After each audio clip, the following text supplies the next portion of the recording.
My beloved child, I know you're hurting right now. I know you've been asking me the same question over and over. Why did they leave? Why did it fall apart? Why did I have to lose someone I loved so deeply? You gave your heart, your loyalty, your time. You believed this person was your forever.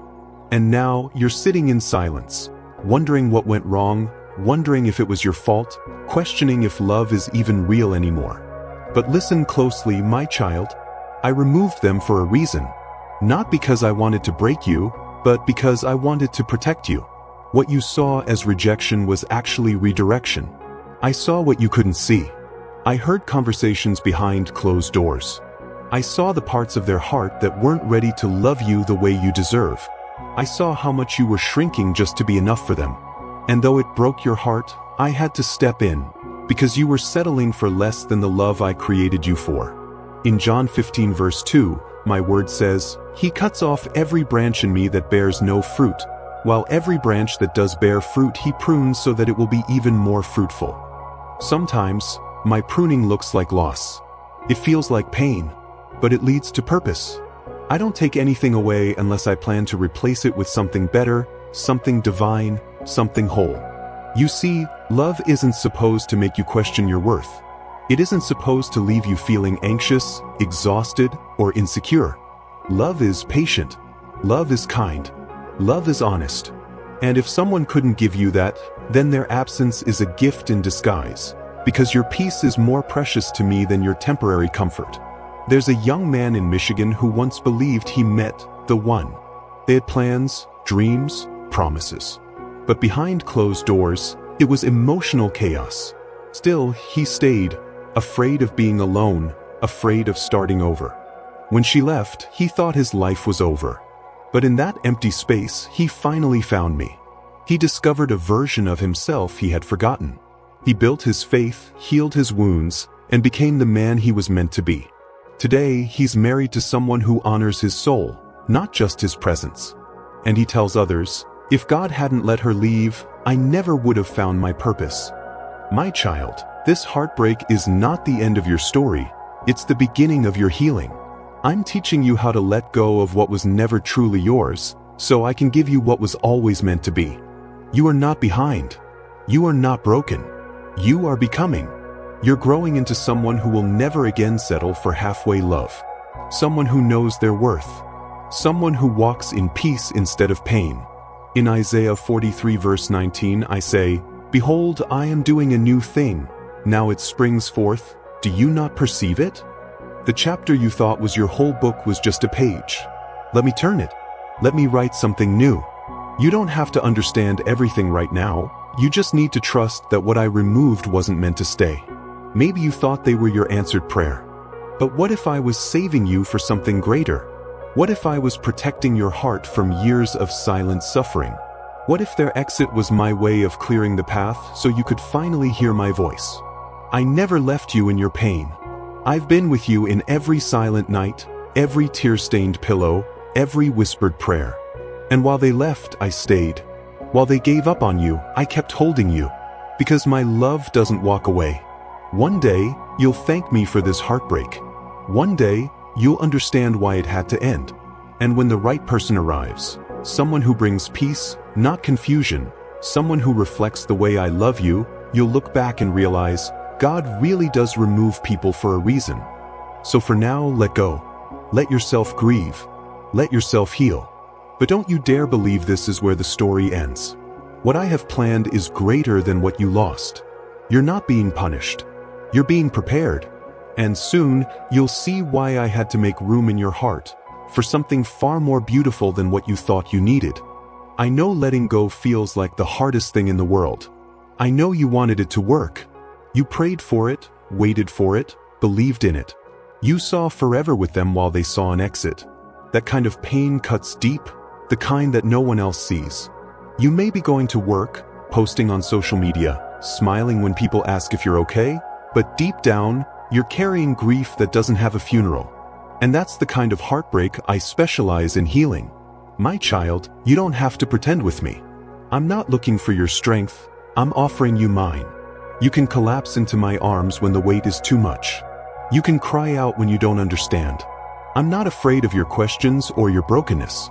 In fact, that's where I do my best work. In the shattered places where love used to live. You are not too far gone. You are not too damaged. You are not hard to love. What you went through didn't make you less. It prepared you to become more. I am refining you. And part of that refining means removing people who cannot go with you where I'm taking you next. Just like gold must be purified by fire, your faith is being purified through pain.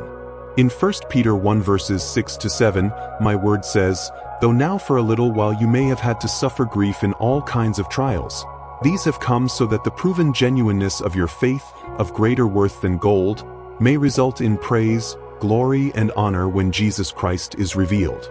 You are being made stronger, wiser, softer, not bitter, but better. This isn't punishment, it's preparation. I am removing what was never rooted in me, so I can rebuild your life on something unshakable.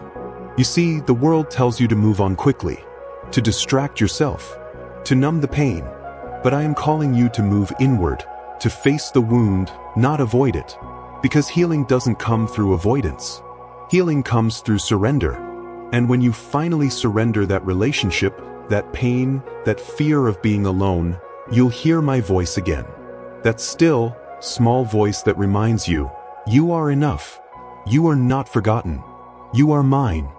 There's a woman in North Carolina who thought she'd never recover after her fiancé walked away just weeks before their wedding. She shut down emotionally.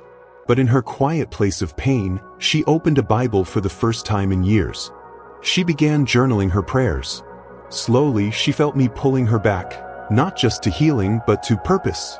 Today, she runs a support group for women who've experienced relationship trauma.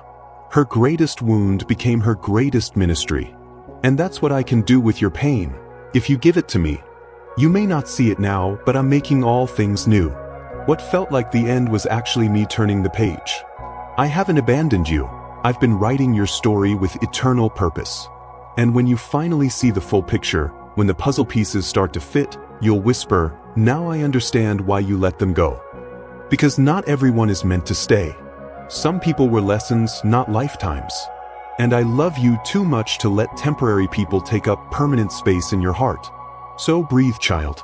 Let yourself rest in my promise. You don't have to figure it all out. You just have to trust that what I removed was never meant to be your future. And what I'm bringing into your life next won't make you question your worth. It will reflect my love for you. Because that's what divine love does. It builds. It heals. It lifts. It protects. And one day, you'll look into the eyes of someone who carries my heart, and you'll thank me for every heartbreak that made room for that kind of love. Until then, walk with me. Trust my process. Trust my timing. And above all, trust my love, because it never fails and it never leaves. My child, I know this healing journey hasn't been easy. Some days you feel strong, hopeful even. And other days, all it takes is a memory, a name, or a song to break you all over again. That's okay. Healing isn't linear. It's layered, and some layers are deeper than others. But hear me clearly now, you are not going backward. Even when it hurts, even when the tears come again, you are still moving forward. Because healing isn't the absence of pain, it's the presence of me in your pain. You see, I didn't promise a life without sorrow, but I did promise to walk with you through it. When you pass through the waters, I will be with you. When you walk through the fire, you will not be burned. Isaiah 43 verse 2, that's my vow to you, not that you'll never face pain, but that pain will never have the final word. I will. And here's the truth you've needed to hear. What happened to you was not your fault, but how you heal from it is your responsibility. I'm giving you the strength to rebuild, but you have to give me the pieces. You can't cling to someone who's already gone and still expect your hands to be open for what's coming next. Release them. Not because they're evil, not because you hate them, but because you're finally choosing to love yourself enough to let go. I never meant for you to find your identity in a relationship. I meant for you to find your identity in me.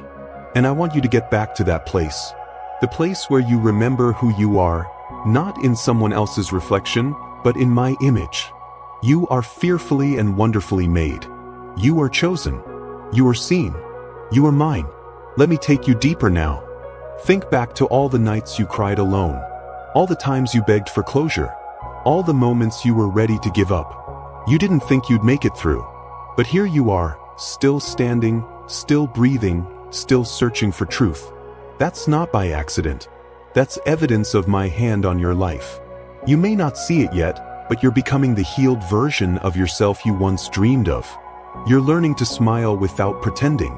You're learning to be alone without feeling empty. You're learning that your worth isn't tied to someone who walked away, but to the God who never did. And one day, on a random, ordinary day, you'll wake up and feel at peace.